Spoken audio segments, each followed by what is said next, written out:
Neurotherapy का एक नया नाम। बिना कोई दवा, बिना कोई ऑपरेशन, बिना कोई इंजेक्शन के लम्हों में शिफा पाई। सच न्यूज़ के खबरनामे में आप सबका इस्तकबाल है। आज की सबसे बड़ी इंटरनेशनल खबर आ रही है कोरियन सेंट्रल न्यूज़ एजेंसी से, जहां पर किम जोंग उन को पसंद आई रूसी राष्ट्रपति की कार, तो पुतिन ने उनको कर दी गिफ्ट।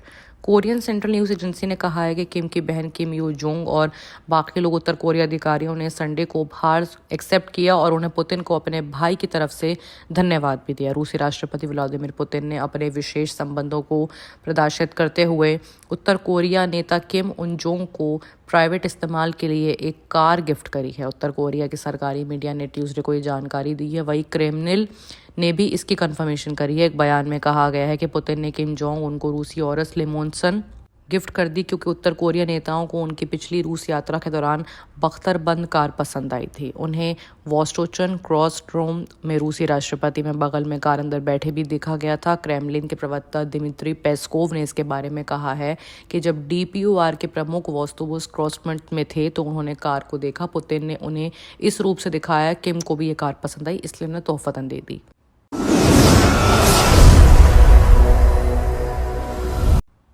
बात आप करें दूसरी बड़ी खबर की तो वो पाकिस्तान से आ रही है। पाकिस्तान में फिर एक बार शहबाज शरीफ की सरकार होगी। आसिफ जरदारी बनेंगे राष्ट्रपति।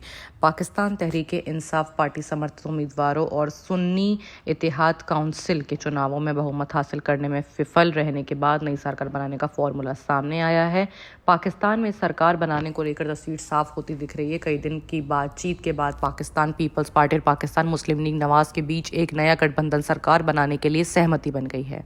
PPP अध्यक्ष बिलावल भुट्टो जरदारी ने अनाउंसमेंट की है कि PMLN अध्यक्ष शहबाज शरीफ फिर से प्रधानमंत्री की भूमिका निभाने के लिए तैयार है। वहीं PPP के साथ आसिफ जरदारी देश के अगले राष्ट्रपति बनेंगे। ये घोषणा पार्टी नेताओं ने ट्यूसडे देर रात को एक संवाददाता सम्मेलन यानी कि प्रेस कॉन्फ्रेंस में की है। पूर्व प्रधानमंत्री इमरान खान की पाकिस्तान तहरीक इंसाफ पार्टी समर्थित उम्मीदवारों और सुन्नी इत्तेहाद काउंसिल के चुनावों में बहुमत हासिल करने में विफल रहने के बाद नई सरकार बनाने का फॉर्मूला सामने आया है।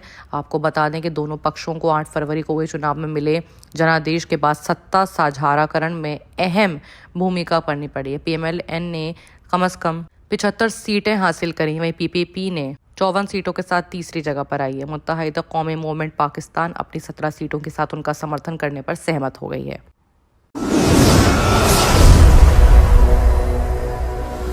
बात अगर करें एक बहुत ही हैरत अंगेज खबर की तो वो अमेरिका से आ रही है। अमेरिका में अलबामा में एक मां की तरफ से अपने बेटे के ऊपर कार चढ़ाने का मामला सामने आया है। इस औरत का नाम सराई रेचल जेम्स है।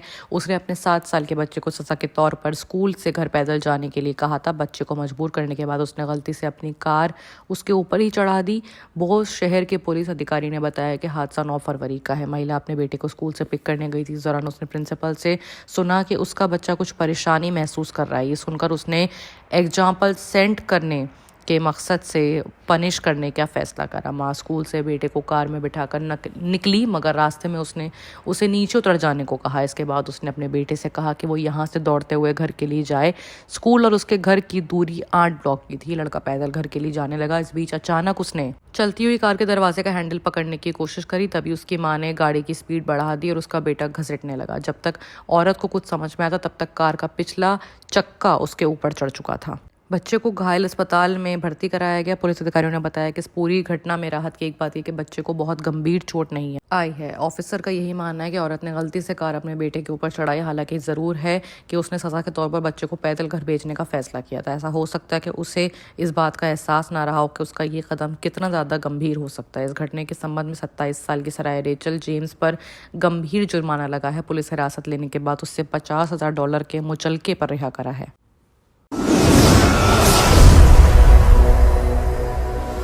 अब अगर बात करें इजराइल और फिलिस्तीन की तो अल-अक्सा मस्जिद में मुस्लिमों की एंट्री रोकी तो सुरक्षा एजेंसियों ने इजराइल को बड़ी धमकी दी है। इजराइल और फिलिस्तीन के बीच अल-अक्सा मस्जिद विवाद का प्रमुख केंद्र रहा है। मुसलमानों के लिए इस मस्जिद को लेकर रमज़ान से पहले विवाद बढ़ता दिख रहा है। इजराइल ने रमज़ान के दौरान अरब इसराइलियों के मस्जिद में प्रवेश पर कुछ पाबंदियां लगा दी, जिसे लेकर उसकी सुरक्षा एजेंसी ने उसे चेतावनी दी है। कब्जे वाले पूर्वी यरूशलेम में अल-अक्सा मस्जिद दशकों से इजराइल और फ़लस्तीन विवाद के केंद्र में रहा है। इजराइल गाजा युद्ध के बीच इस मस्जिद को लेकर तनाव बढ़ता दिख रहा है। इजराइल की सुरक्षा एजेंसी शिन बेट ने वार्निंग दी है कि रमज़ान के दौरान अल-अक्सा मस्जिद में एंट्री पर लगी कुछ पाबंदियों से हमास इजराइल के बीच लड़ाई और तेज़ हो सकती है। इजरायली सुरक्षा कारणों के हवाले देते हुए रमज़ान के महीने में अरब इजरायली नागरिकों के लिए अल-अक्सा मस्जिद में एंटर होने की सीमित कर दी है। इजरायली सुरक्षा सेवा के प्रमुख ने कथित तौर पर इजरायली मंत्रियों को वार्निंग दी है कि अगर अल-अक्सा परिसर में अरब इजरायलियों के एंट्री पर रोक लगी तो हमास के खिलाफ चल रहा इजरायल का युद्ध धार्मिक युद्ध में बदल जाएगा। बाकी की तमाम खबरों के लिए देखते रहिए सच न्यूज़।